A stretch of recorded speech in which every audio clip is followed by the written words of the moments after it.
नमस्कार। आज का मोटिवेशनल वीडियो है वाणी का संयम। बहुत मुश्किल काम है वाणी का संयम होना। जीवन में ये कह देना बहुत आसान है कि हमारे मुंह से निकल जाता है, ये कहना आसान है, लेकिन वाणी पर संयम रखना ये बहुत मुश्किल काम है। और ये अक्सर गलती कब करता है इंसान, जब वो घर में होता है या आ, कुछ ऐसे लोगों के बीच में होता है जो ऑफिशियल नहीं होते। उन लोगों के बीच में उससे गलतियाँ, इस तरह की गलती, वाणी के संयम को खोने की गलती होती है। और सबसे ज़्यादा गलती कहाँ होती है, या अपने से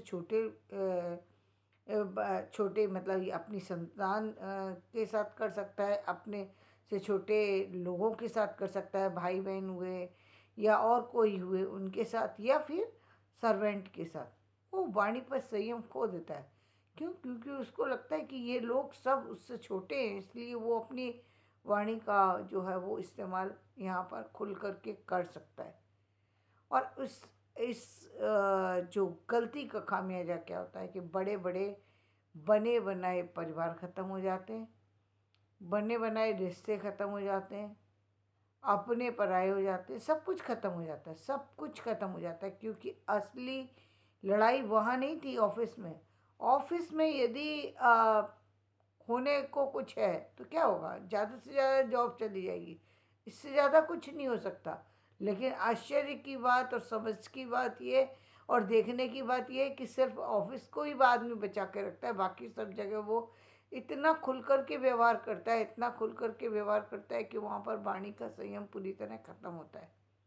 वो भूल जाता है कि उसके अलावा जितने भी लोग हैं, बड़े हैं या छोटे हैं, कैसे भी हैं, वो लोग दूसरे ही हैं। दूसरे लोगों के साथ में व्यवहार करते समय व्यक्ति को संयम बरतना चाहिए, लेकिन वो संयम खो देता है, मानता ही नहीं है ना, वो उस चीज़ को नहीं मानता। ये कह सकते हैं हम कि क्या कहते हैं, मुंह से निकल जाता है, निकल नहीं जाता, निकालते हैं हम, फॉर ग्रांटेड ले लेते हैं, इसलिए निकल जाता है। हम कभी इतना ध्यान ही नहीं देते कि हम क्या कह रहे हैं, इसका क्या असर होगा। असर कब देखते हैं, जब सब कुछ ख़त्म हो जाता है, तब असर समझ में आता है कि हमने जो बोला उसका प्रभाव क्या हुआ। उसका तो ज़िंदगी में बड़े बड़े रिश्ते ख़त्म हो गए, बड़े बड़े संबंध ख़त्म हो गए, पूरी ज़िंदगी सब कुछ किया और 1 मिनट में सब कुछ ख़त्म, सब कुछ ख़त्म। क्यों ख़त्म? क्योंकि गलत शब्द निकले। किसमें? आवेश में। ये आवेश ही तो गलत है ना।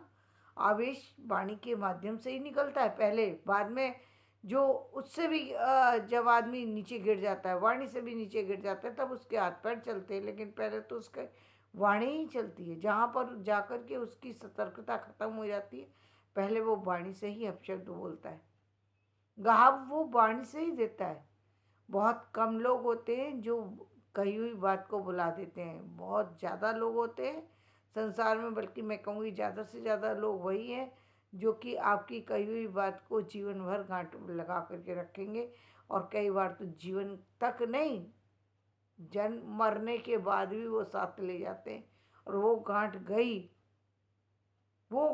गई तो पता नहीं कब खुलेगी, खुलेगी भी या नहीं खुलेगी, जन्म जन्मांतर हो जाए और ना खुले गांठ, जब वो व्यक्ति आपके सामने आए और तब उसका व्यवहार गलत हो। लेकिन क्या होता तो ये है ना कि हमें तो समझ ही नहीं आ रहा कि हमने सामने वाले को कुछ कहा ही नहीं, सामने वाला हमारे साथ गलत व्यवहार क्यों कर रहा है, ये नहीं समझ में आ रहा। मतलब हमारा उससे रिश्ता भी नहीं है, कोई नाता भी नहीं है, वो हम उसके साथ में जॉब भी नहीं करते, बैठते भी नहीं, उठते भी नहीं, कोई कारण ही नहीं है, कोई कारण नहीं है, फिर भी एक सामने वाला व्यक्ति ऐसा है जो आपके साथ नेगेटिव व्यवहार कर रहा है। तब प्रश्न उठता है कि ऐसा क्यों है।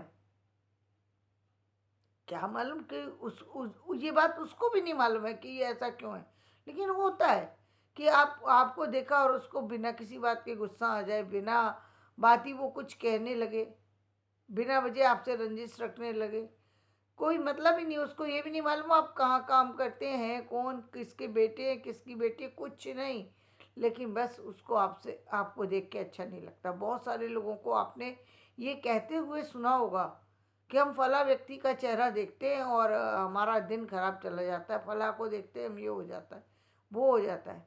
अब ये क्यों हो रहा है ये नहीं समझ में आता कि ये क्यों रहा है, इसके पीछे रीज़न क्या है। इसके पीछे रीज़न हो सकता है कि उसकी पास्ट एनर्जी कुछ ऐसी रही हो कि उस व्यक्ति की जो है वो बोलता कुछ नहीं है, लेकिन फिर भी उसके साथ क्योंकि पास्ट लाइफ की एनर्जी चल रही है, आपको नुकसान पहुंचाना चाहती है एनर्जी। आप उसको देखते हैं तभी आपका कोई नुकसान हो रहा है, तभी आपको कुछ ना कुछ हो जाता है, तभी आप किसी स्थिति से गुजर जाते हैं। तो और इसमें उसका दोष कुछ नहीं है, उसको तो इस जन्म में पता भी नहीं कि वो उसने क्या किया है, लेकिन ऐसा हो रहा है, ऐसा हो रहा है। तो ये क्या जो हम कहते हैं ना, गांठ लगा के चला गया व्यक्ति, मालूम नहीं है पाप किया, आप छोड़ करके चला गया। व्यक्ति को पता है, व्यक्ति ने अब बहुत सारी चीज़ें हमारे सामने होती हैं, जैसे आजकल हम देखते हैं, हम अब बहुत सारी चीज़ें हमें समझ में आ रही है कि लोग पीछे से भी बहुत कुछ कर देते हैं, जो सामने है वो प्रत्यक्ष व्यक्ति जो किसी के साथ गलत करता है वो तो समझ में भी आता है, सुनाई भी देता है, दिखाई भी देता है। जो गलत व्यक्ति करता है किसी के साथ तो उसकी सज़ा भी होती है, उसकी सज़ा सुनाई भी जाती है, सज़ा भुगतता भी है व्यक्ति। कई बार जो है सज़ा कम भी की जाती है, कई बार सज़ा में वो व्यक्ति नहीं आता, लेकिन पता होता है कि इसने ये गलती की है। लेकिन बहुत समय तो ऐसा होता है व्यक्ति की गलतियों का पता ही नहीं है, व्यक्ति ने गलती करी और वो दुनिया की नज़र से बच गया, दुनिया की नज़र से बिल्कुल साफ सुथरा है, उसने गलती कर ली, कोई कोई पता ही नहीं है। अब वो गलती जो है जो उसने की, उसका खामियाजा कब निकलेगा, उसका परिणाम उसे कब मिलेगा ये नहीं पता, लेकिन मिलेगा, क्योंकि गलती आपसे हुई।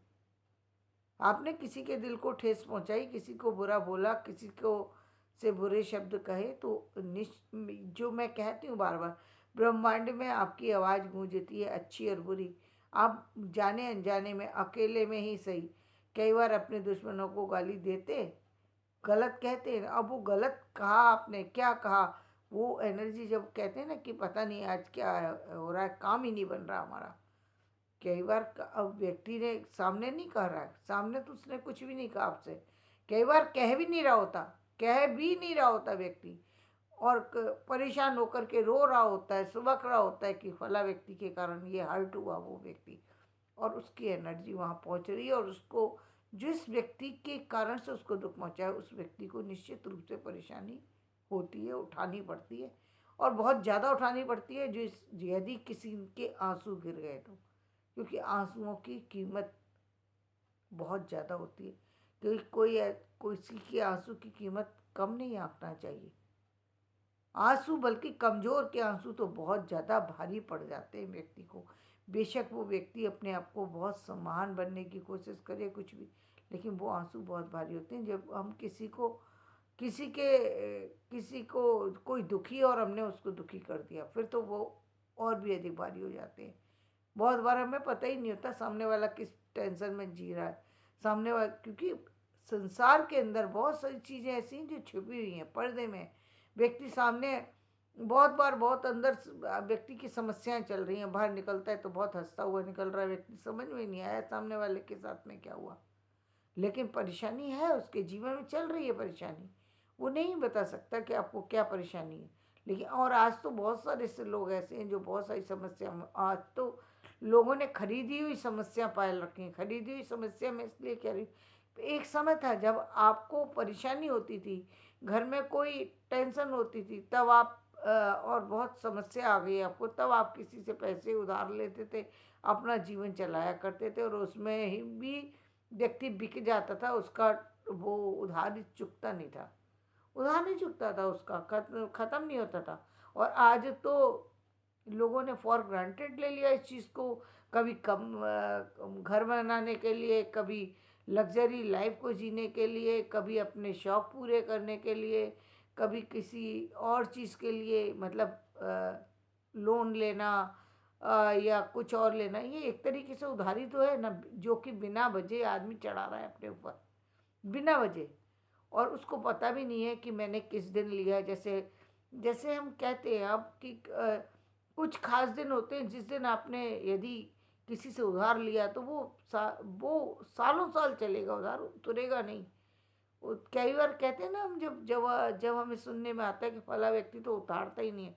वो व्यक्ति कैसे उतारे जब वो एनर्जी ही उसने उस तरह की पिक की है। जैसे मंगल और शनिवार को यदि किसी ने ले लिया उधार, तो वो सालों साल चलता है, उधारी नहीं चुकती, क्योंकि ब्रह्मांड, पहली बात तो ब्रह्मांड इसकी सजा देता है कि तुम्हारी ज़रूरत नहीं थी, फिर भी तुमने उसको ज़रूरत माना, बिना वजह आप कर्जे में गए। इसके लिए ईश्वर कभी आपसे खुश नहीं होगा कि आपने बिना वजह अपने आप को परेशान किया, पूरी फैमिली को परेशान किया, इसलिए क्योंकि आप बिना किसी बात के आपका मन कर गया कि नहीं मुझे फलानी जगह की प्रॉपर्टी लेनी है, फलाना जगह ये लेना, फलाना जगह ये लेना, और आप उसके लेने के कारण से अब आप हर दिन घर के अंदर टेंशन लेकर के आ रहे हैं, खुद टेंशन में, परिवार टेंशन में, और जैसे ही टेंशन खत्म हुई तब फिर दूसरा कुछ और लेकर बैठ गए। तो इस तरीके से चीज़ें तो बनाई, लेकिन चीज़ों में सुकून कहाँ? सुकून नाम की तो कोई चीज़ है ही नहीं, क्योंकि सुकून से कोई चीज़ ली ही नहीं गई थी। घर के अंदर जो कुछ आया वो तो सिर्फ उस एनर्जी में आया है जिसमें एंगर है। पीस तो कहीं है ही नहीं। वो जो प्रॉपर्टी बनी, वो जो चीज़ें आई, वो चीज़ें जीवन में भी सुकून नहीं देती व्यक्ति के, और कई बार तो उनकी जो फैमिली की जो है उसको भी सुकून नहीं पहुंचाती वो चीज़ें। क्यों? क्योंकि उसकी एनर्जी नेगेटिव है। जब तक वो पॉजिटिव नहीं हो, क्या भाई, पहले समय में ऐसा था कि लोग हवन यज्ञ करा करते थे, चीज़ें करा करते थे, आज तो वो भी लोग नहीं करते हैं। बहुत कम लोग हैं जो पूजा पाठ जैसी चीज़ों को भी मानते हैं। बल्कि मैंने तो एक ऐसी भी वीडियो देखा जिसमें वो कह रही है फूल आजकल भगवान पे, अब फूल आजकल चढ़ाता ही कौन है, मतलब उसके हिसाब से फूल पूजा वो करती ही नहीं होगी तो फूल चढ़ाने का मतलब ही नहीं। उसने आज तक बोला हमने तो आज तक कभी नहीं चढ़ाए। एक एक 55 साल की लेडीज बोल रही है कि मैंने कभी फूल नहीं चढ़ाए, इसका मतलब उसने कभी पूजा की ही नहीं, वो जानती ही नहीं। तो जब आप इस एनर्जी में ही नहीं है, इस तरीके के काम ही नहीं कर रहे, तो आपके घर में जितनी भी जो चीज़ है वो कैसे जो आपका ऑरा क्लीन होगा? नहीं होगा।